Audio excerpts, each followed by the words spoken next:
Το θέμα το οποίο θα παρουσιάσω είναι η σύγκριση των σιδηροδρομικών δυστυχημάτων στα Τέμπη και στο Νόβι Σαντ της Σερβίας, όπως και της κοινωνικής και πολιτικής δυναμικής που αναπτύχθηκε σε σχέση με τα δύο αυτά δυστυχήματα.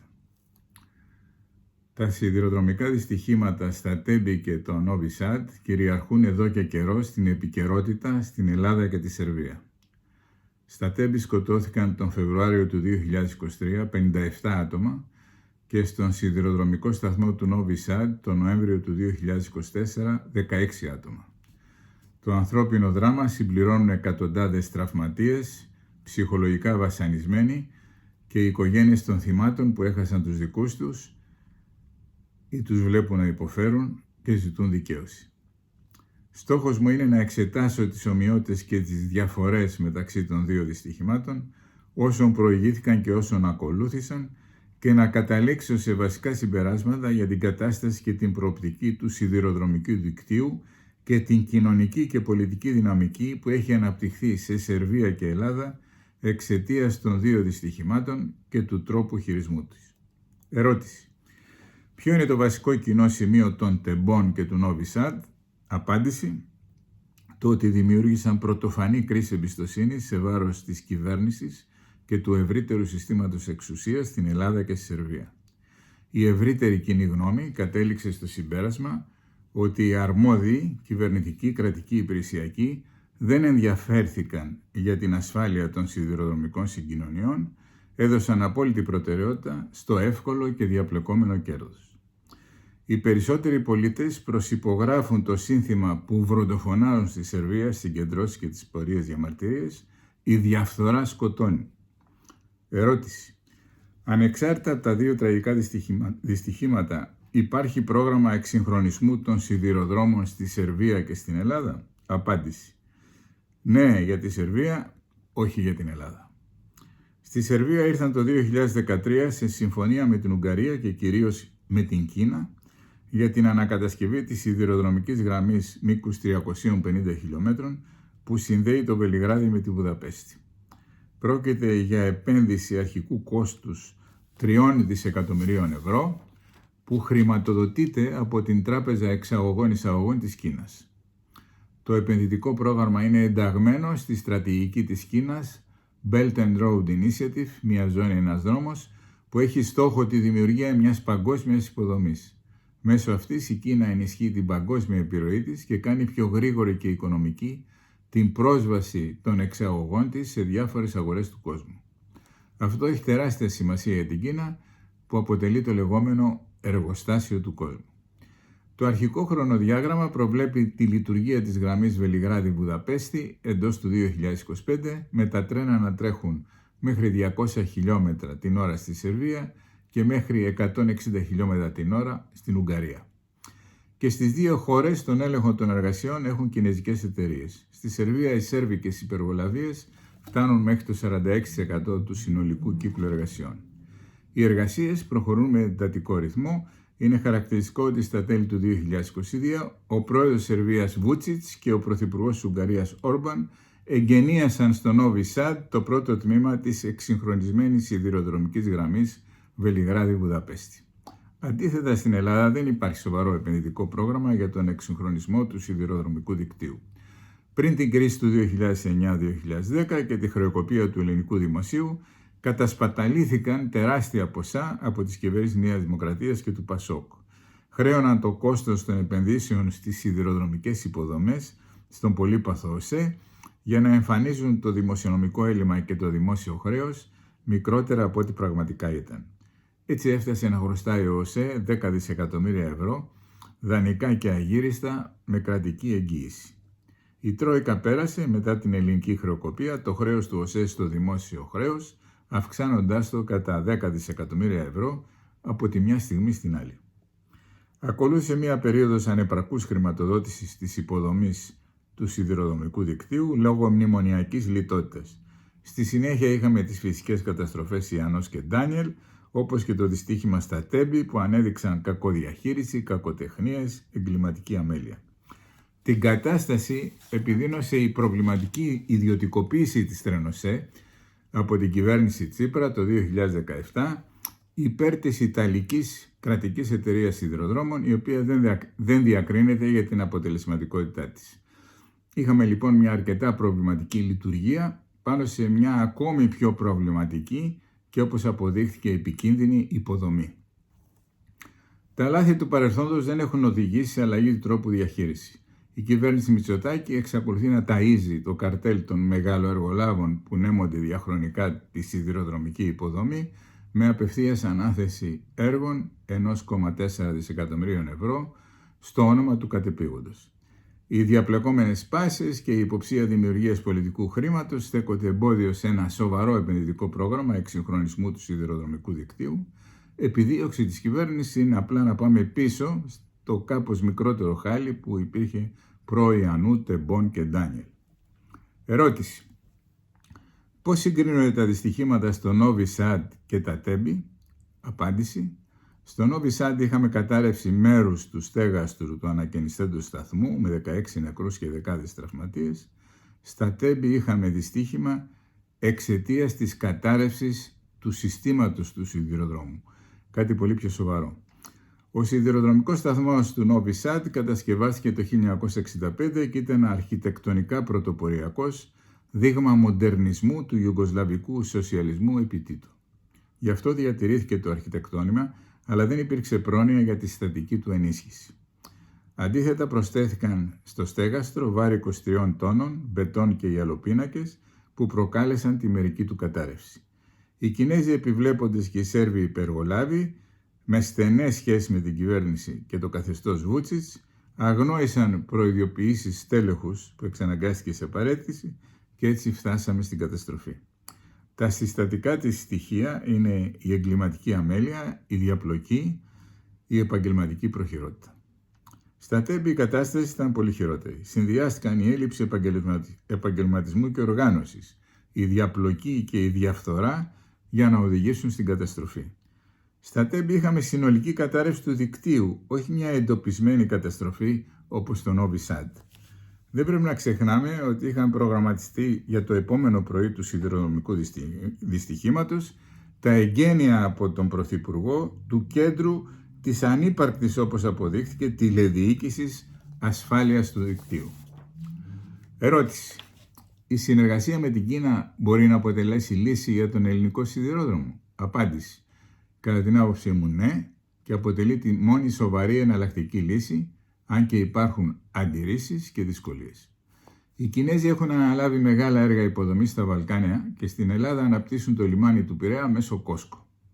Θεωρούνται αυστηροί και απαιτητικοί εταίροι, αλλά αποτελεσματικοί. Η παρουσία τους δεν είναι χωρίς προβλήματα. Στέλνουν πολλούς επιβλέποντες και εργαζόμενους για να έχουν τον έλεγχο των έργων, προκαλώντας σε αρκετές περιπτώσεις την αντίδραση της τοπικής κοινωνίας. Δεν αναλαμβάνουν δεσμεύσεις για ενδεχόμενες αστικές και ποινικές ευθύνες, λειτουργούν σκόπιμα σε μια γκρίζα περιοχή. Η Ελλάδα έχει κάθε συμφέρον να απευθυνθεί σε αυτούς για να εξυγχρονίσουν το υποκατάρρευση σιδηροδρομικό της δίκτυο και να το συνδέσουν με Βόρεια Μακεδονία, Σερβία, Ουγγαρία. Έτσι τα εμπορεύματα θα φτάνουν πιο γρήγορα από τον Πειραιά στην κεντρική Ευρώπη και θα μετατραπούμε σε πραγματική πύλη εισόδου εμπορευμάτων από Κίνα και Ινδία στην Ευρωπαϊκή Ένωση, ενώ η επένδυση στον Πειραιά και γενικότερα στα logistics θα αποκτήσει νέα διάσταση. Είναι γνωστό ότι οι ΗΠΑ δεν θέλουν πολλά με την Κίνα για τις χώρες που επηρεάζουν, ενώ υπάρχει γραμμή στην Ευρωπαϊκή Ένωση κατά της υπερβολικής εξάρτησης των κρατών μελών της Ευρωπαϊκής Ένωσης από την Κίνα σε ζητήματα υποδομής. Πέρα όμως από τη διεθνοπολιτική θεωρία που έχει ανατραπεί πλήρως με τη στροφή Τραμπ υπέρ του Πούτιν, υπάρχει το πολύ πρακτικό ζήτημα του εξυγχρονισμού του σιδηροδρομικού μας δικτύου. Οι Κινέζοι και οι Ιάπωνες είναι δεκαετίες μπροστά στα τρένα από ό,τι είπα και η Ευρωπαϊκή Ένωση. Άλλωστε, Αμερικανοί και Ευρωπαίοι δεν δείχνουν επενδυτικό ενδιαφέρον.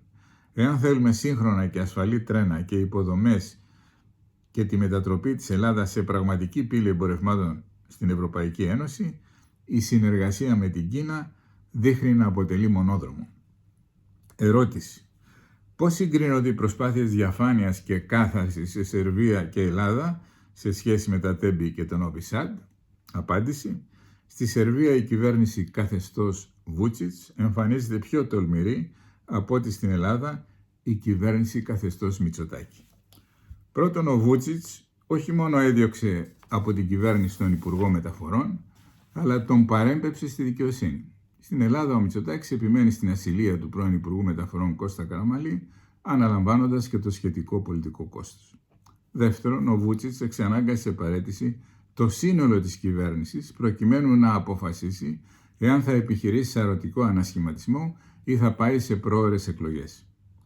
Ο Βούτσιτς δείχνει μεγαλύτερη δημοκρατική ευαισθησία από τον Μητσοτάκη, παρά το γεγονός ότι το καθεστώς της Σερβίας αξιολογείται διεθνώς σαν χειρότερο από το καθεστώς Μητσοτάκη σε ζητήματα ελευθερίας των ΜΜΕ, σεβασμού του κράτους δικαίου, διαφθοράς.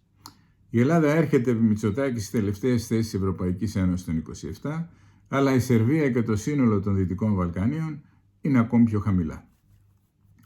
Δύο μπορεί να είναι τα κίνητρα πίσω από τη μεγαλύτερη ευελιξία του Βούτσιτς. Μπορεί να παραπέμπει τους πολιτικούς υπεύθυνους στη δικαιοσύνη, θεωρώντας ότι ασκεί μεγαλύτερο έλεγχο σε αυτήν από αυτόν που ασκεί ο Μητσοτάκης. Με τις παραπομπές στη δικαιοσύνη κερδίζει χρόνο επιδιώκοντας να ελέγξει την κατάσταση σε δεύτερη φάση. Μπορεί επίσης να εκτιμά ότι η κοινωνική αντίδραση στο Νόβι Σαντ είναι πολύ ισχυρή και γι' αυτό κάτι πρέπει να παραχωρήσει στο οργισμένο πλήθος προκειμένου να ανασυνταχθούν οι κυβερνητικές δυνάμεις. Πρέπει πάντως να σημειωθεί ότι η κυβερνητική καθεστωτική αντίδραση στις κινητοποιήσεις των πολιτών είναι πολύ πιο σκληρή στη Σερβία από ό,τι στην Ελλάδα. Στη Σερβία έχουμε ξυλοδαρμό διαδηλωτών από τραμπούκους του κυβερνώντος κόμματος, οχήματα που πέφτουν πάνω σε ομάδες διαδηλωτών, συλλήψεις, φυλακίσεις εκατοντάδων διαμαρτυρόμενων πολιτών, ιδιαίτερα φοιτητών. Ερώτηση. Γιατί αντέδρασαν οι Σέρβοι πολίτες πιο γρήγορα στο δυστύχημα του Νόβι Σαντ από ότι οι Έλληνες στο δυστύχημα των Τεμπών? Απάντηση. Για δύο βασικούς λόγους. Ο Βούτσιτς ελέγχει απόλυτα την εξουσία από το 2012. Πρόκειται για έναν αδίστακτο και ικανό πολιτικό, ο οποίος ξεκίνησε την υπουργική του καριέρα σαν υπουργός προπαγάνδας του Μιλόσεβιτς. Από την εθνικιστική άκρα δεξιά υποτίθεται ότι μετακινήθηκε προς την κεντροδεξιά και από τον σερβικό μεγαλοειδεατισμό στη διάθεση συνεργασίας με την Ευρωπαϊκή Ένωση και ένταξη της Σερβίας σε αυτήν. Ελέγχει την οικονομία, τα ΜΜΕ, τη δικαιοσύνη, έχει εξουθενώσει τις δυνάμεις της αντιπολίτευσης. Εξεγείρεται όμως εναντίον του η κοινωνία που τον αντιμετωπίζει σαν ένα είδος δικτάτορα. Ο Μητσοτάκης κυριαρχεί στην πολιτική ζωή από το 2019 και παρά τον πρωτοφανή για την Ελλάδα βαθμό ελέγχου που ασκεί σε οικονομία, ΜΜΕ, δικαιοσύνη και τη μεθοδευμένη εξουθένωση αντιπολίτευσης, δεν έχει φτάσει στα επίπεδα αυταρχισμού του Βούτσιτς, ούτε προκαλεί τόσο έντονες αντιδράσεις. Επιπλέον, οι Σέρβοι έχουν εκπαιδευτεί στην κοινωνική αντιπολίτευση. Είναι χαρακτηριστικό ότι προκάλεσαν πρόωρες εκλογές τον Δεκέμβριο του 2023 με τις κινητοποιήσεις τους εναντίον της ένοπλης βίας που απέδωσαν στην νοοτροπία του καθεστώτος και στην εκτεταμένη οπλοκατοχή οπλοχρησία. Σε δύο περιστατικά βίας έχασαν τη ζωή τους 19 άτομα το 2023 με αποτέλεσμα να αντιδράσει δυναμικά η κοινωνία. Επομένως, το δυστύχημα του Νόβι Σαντ τον Νοέμβριο του 2024 βρήκε τους Σέρβους σε εγρήγορση έτοιμους να αντιδράσουν. Αντίθετα, στην Ελλάδα, η αντίδραση των πολιτών στο δυστύχημα των Τεμπών το Φεβρουάριο του 2023 ήρθε με χρονοκαθυστέρηση. Το καλοκαίρι του 2023 η Νέα Δημοκρατία θριάμβευσε σε βουλευτικές εκλογές με 41%. Στις ευρωεκλογές του 2024 το ποσοστό έπεσε στο 28%. Η επιδείνωση της οικονομικής και κοινωνικής κατάστασης των περισσότερων πολιτών, σε συνδυασμό με τον αγώνα των συγγενών των θυμάτων των Τεμπών για διαφάνεια, απόδοση ευθυνών, δικαίωση, άρχισαν να παράγουν πολιτικό αποτέλεσμα. Εξαιτίας των Τεμπών, η κοινή γνώμη στρέφεται με καθυστέρηση εναντίον της κυβέρνησης και του συστήματος εξουσίας. Ερώτηση. Αντέχουν ο Βούτσιτς και ο Μητσοτάκης στη συνεχή φθορά από τα δυστυχήματα του Νόβι Σαντ και των Τεμπών? Απάντηση. Νομίζω ναι, χωρίς όμως να αποκλείονται ανατροπές και εκπλήξεις. Και οι δύο ηγέτες προβάλλουν το δίλημμα εγώ ή το χάος. Ο Βούτσιτς εμφανίζεται πιο σίγουρο για τον εαυτό του. Στις πρόωρες εκλογές του Δεκεμβρίου 2023, το Σερβικό Προοδευτικό Κόμμα, το οποίο ηγείται, και οι συνεργαζόμενες δυνάμεις θριάμβευσαν με 48%. Ο συνασπισμός της αντιπολίτευσης, η Σερβία κατά της βίας, που σχηματίστηκε τον Οκτώβριο του 2023 για να εκφράσει την κοινωνική αντίδραση στην κλιμάκωση της ένοπλης βίας, περιορίστηκε στο 24%. Καταγγέλθηκαν οι μεθοδεύσεις Βούτσιτς για να διαμορφώσει το εκλογικό αποτέλεσμα. Δεν υπάρχει όμως αμφιβολία ότι η βασική δύναμη της αντιπολίτευσης δεν μπόρεσε να δημιουργήσει πολιτική δυναμική. Σαν να μην έφτανε αυτό, ο συνασπισμός της αντιπολίτευσης διαλύθηκε λίγους μήνες μετά τις προώρες βουλευτικές εκλογές, καταβαραθρώνοντας με αυτόν τον τρόπο την αξιοπιστία της. Επίσης, στις εκλογές του Δεκεμβρίου 2023, 6,7% πήρε το κόμμα των νοσταλγών του Μιλόσεβιτς και 5,1% το κόμμα των νοσταλγών της μοναρχίας. Η αντιπολίτευση λοιπόν είναι πολύ διασπασμένη και αδύναμη, της λείπει η πολιτική κατεύθυνση. Το σύνθημα Βούτσιτς, εγώ ή το χάος, έχει μέλλον παρά τις δημοσκοπήσεις που καταγράφουν σημαντική μείωση της δημοτικότητάς του. Ανάλογη αδυναμία εμφανίζει η αντιπολίτευση στην Ελλάδα, γεγονός που αποτελεί τη βάση για το δίλημμα Μητσοτάκης ή χάος. Η θέση του Μητσοτάκη δείχνει όμως πιο δύσκολη από τη θέση του Βούτσιτς. Τα ποσοστά της Νέας Δημοκρατίας έχουν πέσει πολύ και δεν υπάρχουν άλλα περιθώρια πτώσης. Επίσης, ο Μητσοτάκης αντιμετωπίζει μια βουβή αμφισβήτησης στο εσωτερικό της Νέας Δημοκρατίας, που κανείς δεν ξέρει αν θα μετατραπεί σε ανοιχτή αμφισβήτησή του. Το εγώ του ή το χάος είναι λιγότερο πιστικό σύνθημα από ό,τι στη Σερβία, αποτελεί όμως τη βασική γραμμή άμυνας της κυβέρνησης καθεστώτος Μητσοτάκη. Ερώτηση. Γιατί χαρίζονται Φόντερ Λάιεν, Βρυξέλλες σε Βούτσιτς και Μητσοτάκη για τον Νόβι Σαντ και τα τέμπη και την πολιτική διαχείριση που κάνουν? Απάντηση. Φόντερ Λάιεν και Βρυξέλλες χαρίζονται σε Βούτσιτς και Μητσοτάκη για λόγους πολιτικής σκοπιμότητας. Έτσι απλά και κοινικά. Θεωρούν τον Βούτσιτς παράγοντα σταθερότητας στη Σερβία και στα Δυτικά Βαλκάνια. Μπορεί να έχει καλές σχέσεις με τον Πούτιν, να μην εφαρμόζει το εμπάργκο σε βάρος της Ρωσίας, να αναπτύσσει τη συνεργασία με την Κίνα, φροντίζει όμως και την Ευρωπαϊκή Ένωση. Δηλώνει ότι θέλει να ενταχθεί σε αυτήν, κάνει διάφορες μεταρρυθμίσεις με ή χωρίς εισαγωγικά, αποσπώντας τους επένους της Φόντερ Λάιεν, αγοράζει ραφάλα από τη Γαλλία, θέλει να αξιοποιήσει ορυχεία λιθίου για να καλύψει τις ανάγκες της γερμανικής αυτοβιομηχανίας. Σε ό,τι αφορά τα Δυτικά Βαλκάνια, συνιστά στους Σερβοβόσνιους που θέλουν να αποσχιστούν από τη Βοσνία Ερζεγοβίνη να παραμείνουν σε αυτήν. Στα θέμα του Κωσόβου εμφανίζεται λιγότερο εριστικός από την ηγεσία του Κωσόβου. Ασκεί μεγάλη επιρροή στους Σέρβους του Μαυρομουνίου που δείχνουν συνεργάσιμοι με την Ευρωπαϊκή Ένωση. Ο Βούτσιτς λοιπόν θεωρείται χρήσιμος στις Βρυξέλλες και γι' αυτό αποφεύγουν να τον κοντράρουν. Στις ελάχιστες περιπτώσεις που το κάνουν, αυτός καταγγέλει ξένη επέμβαση στα εσωτερικά της χώρας, με μόλις το 40% των Σέρβων να θέλουν να ενταχθούν στην Ευρωπαϊκή Ένωση, η συνθηματολογία του πιάνει τόπο. Για λόγους πολιτικής σκοπιμότητας, Φόντερ Λάιεν και Βρυξέλλες χαρίζονται και στο Μητσοτάκη σε ό,τι αφορά τα τέμπη και το κουκούλωμα που μεθόδευσε. Η Φόντερ Λάιεν χρειάζεται και αμφιλεγόμενους ηγέτες όπως η Μελώνη και ο Μητσοτάκης για να επιβιώσει στο Βυζάντιο των Βρυξελών. Το γεγονός ότι δέχτηκε να πάρει ο Έλληνας επίτροπος Τζίτζι Κώστα στο χαρτοφυλάκιο των μεταφορών που περιλαμβάνει τους σιδηροδρόμους είναι σαφές μήνυμα ανοχής στο κουκούλωμα. Άλλωστε, με τις ευρωεκλογές του 2024, το Ευρωπαϊκό Κοινοβούλιο μετατοπίστηκε στα δεξιά με αποτέλεσμα να μειωθεί ο ζήλος για διαφάνεια, κάθαρση, ελευθερία των ΜΜΕ, προάσπιση του κράτους δικαίου. Στις αρχές του 2024, η πλειοψηφία του Ευρωπαϊκού Κοινοβουλίου καταδίκασε τις αντιδημοκρατικές πρακτικές της κυβέρνησης Μητσοτάκη με συγκεκριμένη αναφορά στο κουκούλωμα των τεμπών. Η νέα πλειοψηφία όμως του Ευρωπαϊκού Κοινοβουλίου αρνείται και να συζητηθεί το θέμα των τεμπών στην Ολομέλεια του Σώματος, παρά το γεγονός ότι αφορά την ασφάλεια και την προοπτική των ευρωπαϊκών σιδηρόδρομων. Ερώτηση. Πώς θα είναι ο σιδηρόδρομος στη Σερβία και στην Ελλάδα σε 5 χρόνια? Απάντηση. Στη Σερβία θα ολοκληρωθεί στο άμεσο μέλλον ο εξυγχρονισμός της κύριας γραμμής που συνδέει Βελιγράδι με Βουδαπέστη στη βάση κινεζικών προδιαγραφών, με τους Κινέζους να είναι παγκόσμιοι πρωταθλητές στους σιδηροδρόμους μαζί με τους Ιάπωνες. Στην Ελλάδα η κατάσταση θα είναι περίπου ίδια. Η κυβέρνηση μοιράζει χρήμα στο καρτέλ των μεγάλων εργολάβων που ευθύνονται για τις παθογένειες του σιδηροδρόμου στη χώρα μας, απλά για να αποκατασταθούν οι ζημιές του Ιαννού και του Ντάνιελ και να υλοποιηθούν οι συμβάσεις για τηλεδιοίκηση και ασφάλεια που υποτίθεται ότι είχαν υλοποιηθεί πριν τα τέμπη. Σε απλά ελληνικά δεν υπάρχει στρατηγική εξυγχρονισμού του δικτύου. Το πιθανότερο είναι σε 5 χρόνια η κατάσταση να είναι ίδια ή και χειρότερη. Ερώτηση. Αρκεί η πολιτική κυβερνητική αλλαγή για να φέρει την αλλαγή στον σιδηρόδρομο στην Ελλάδα? Απάντηση. Η πολιτική κυβερνητική αλλαγή είναι αναγκαία, όχι όμως ικανή συνθήκη. Είναι φανερό ότι δεν υπάρχει σωτηρία στον ελληνικό σιδηρόδρομο με την πολιτική που εφαρμόστηκε από τον ανιψιό Καραμαλή, στη συνέχεια από τον ιό Σταϊκούρα και τώρα ολοκληρώνεται από τον ιό Δήμα.